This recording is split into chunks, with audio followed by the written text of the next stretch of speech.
اهلا بيكم، يا رب تكونوا بخير. اولا الفيديو ده مهم جدا جدا جدا. اكيد جيت تصمم لوجو لنفسك او لعميل، بس واجهتك مشكلة وهي انك مش عارف تبدأ منين او ازاي تجيب فكرة اللوجو. وده عادي جدا في البداية، كلنا مرينا بالمرحلة ديت. بس في الفيديو ده انا هقولك على السر او الطريقة اللي انا بتبعها عشان ابدأ افكر في فكرة اللوجو، وهنعرف الطريقة والخطوات مع بعض واحدة واحدة.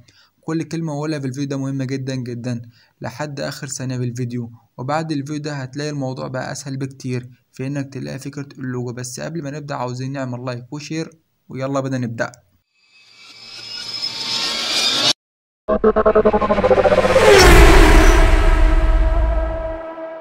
احنا عندنا كذا نوع من اللوجات، وطبعا كل نوع له طريقة في التفكير وإيجاد الأفكار. وأول نوع من اللوجات اللي بتكون عبارة عن كلمة مكتوبة بالعربي مع لمسة بسيطة في الشكل. وطبعا اللوجات ديت منتشرة وعليها طلب كتير، وفي الفيديو ده هنعرف ازاي نجيب فكرة اللوجات اللي بالشكل ده. طيب خلينا نعرف ازاي نفكر في فكرة اللوجوهات دي يا سيدي اللي بالشكل ده. انا عشان ابدأ افكر في فكرة اللوجوهات اللي زي كده بستعين ببعض الخطوط الغريبة نوعا ما والغير مألوفة. وفي مواقع طبعا بجيب من على الخطوط ديت، ومن اهم الموقع ده. وهسيب لك رابط الموقع في الوصف. اول ما تفتح الموقع هتلاقيه بالشكل ده. هضغط على فونت وبعدين تختار عربي عشان يظهر الخطوط العربية. هنلاقي خطوط غريبة وغير مألوفة زي الخط ده مثلا، او ده، وهكذا. بس كل الخطوط اللي موجودة على الموقع مش مجانية. يعني مثلا لو جينا الخط ده هنلاقي سعره 28 دولار، وباقي الخطوط برضه هتلاقيها كلها مش مجانية. بس أكيد في حل. هضغط على الخط اللي انت عاوزه، وبعدين تاخد اسم الخط من هنا كوبي، بعدين تفتح بحث جوجل وتعمل بيست لاسم الخط، وبعدين هتختار داونلود فور فري.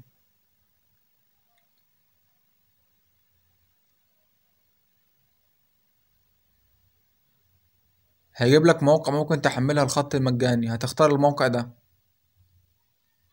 وبعدين تنزل لتحت وبعدين تضغط على تحميل الفونت وهيتحمل معاك بكل سهولة. بعد كده هنرجع للموقع تاني واختار اي خط واضغط عليه بالشكل ده واخد اسمه.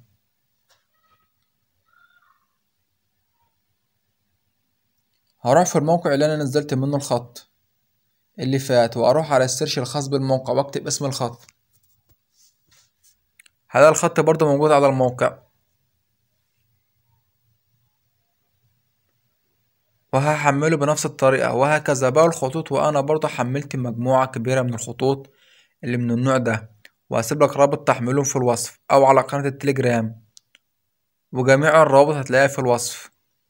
وتعالوا بقى نعرف ازاي هنستخدم الخطوط ديت. المرة ديت هنستخدم برنامج كلكم بتفضلوه، برنامج بيكسل اب، ورابط تحميل البرنامج هتلاقيه في الوصف. واول حاجة هنعملها هي ان اضيف الخطوط للبرنامج. هنروح على الأداة الخاصة بالتعديل على التكست، وبعدين نختار فونت، وبعدين نروح على ماي فونت، وبعدين نضغط هنا ونضيف الخطوط. وهنضيفها مكان ما نزلناها بالشكل ده. وبكده ضفت الخطوط للبرنامج بالشكل ده.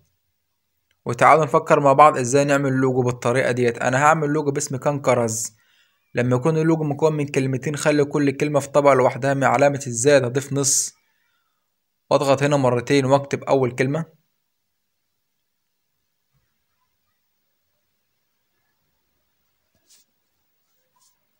هنكتب كان،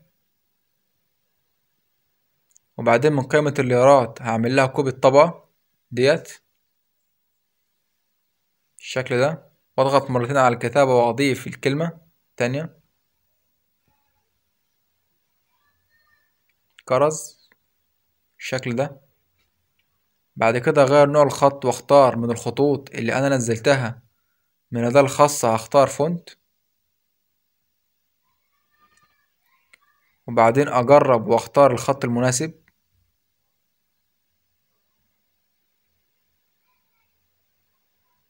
انا هختار الخط ده. بعد كده اغير نوع الخط للكلمة التانية كمان،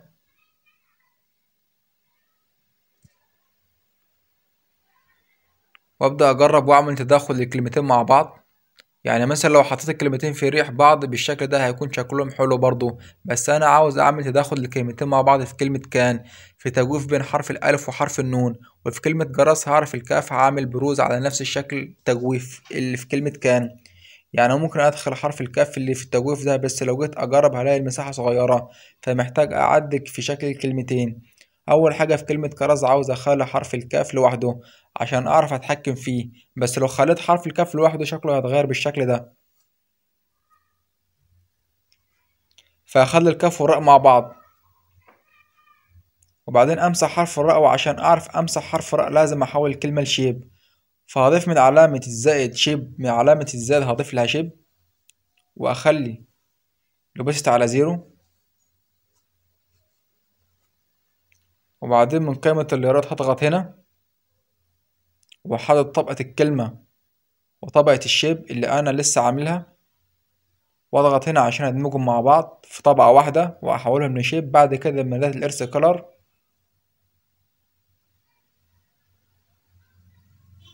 وأبدأ أمسح حرف الراء بالشكل ده.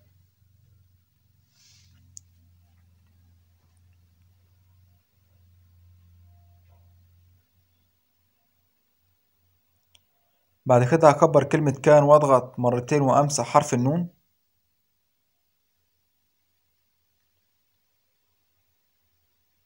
وبعدين أكبر حرف الكاف وأخليه بالشكل ده.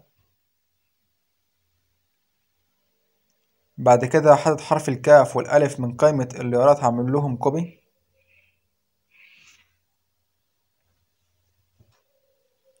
عشان أضيف حرف النون.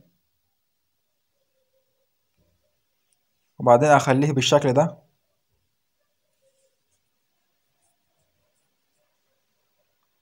بعد كده هعمل كوبي للحرف النون عشان أكمل كلمة كرز.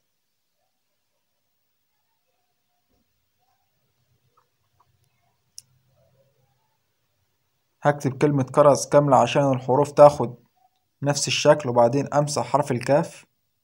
بعد كده هضيف من علامة الزائد شيب وأخلي بست على زيرو عشان أدمجه مع كلمة كرز وأحوله لشيب، وأقدر أمسح اللي أنا عاوزه من قائمة الإيراد. هضغط هنا وأحدد طبقة الكلمة مع طبقة الشيب، وبعدين هضغط هنا عشان أحددهم مع بعض. أختار أداة الإرث كلر وأمسح حرف الكاف زي ما انتم شايفين كده بالظبط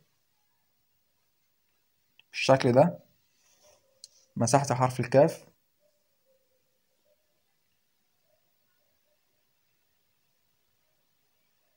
بعد كده محتاج أوصل حرف الكاف بحرف الراء. من علامة الزائد هضيف شيب، وبعدين أوصل حرف الكاف بحرف الراء بالشكل ده.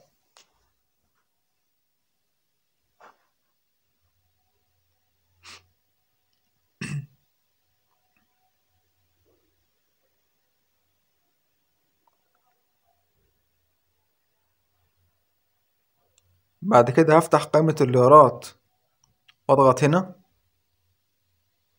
وأحدد جميع الليارات، وبعدين أضغط هنا عشان أخليهم في طبقة واحدة. وده شكل اللوجو اللي بعد كده. عاوزين نلون اللوجو. أول حاجة من ده الخاصة الخلفية هنغير لون الخلفية للون الأبيض.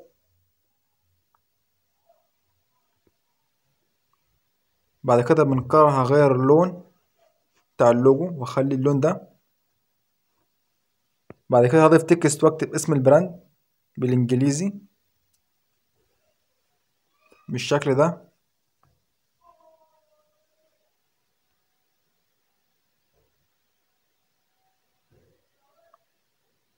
وده الشكل النهائي. بعد كده هنعمل هنا لو عاوزين نعمل استخراج بدون خلفية هنروح على ده الخاصة بالخلفية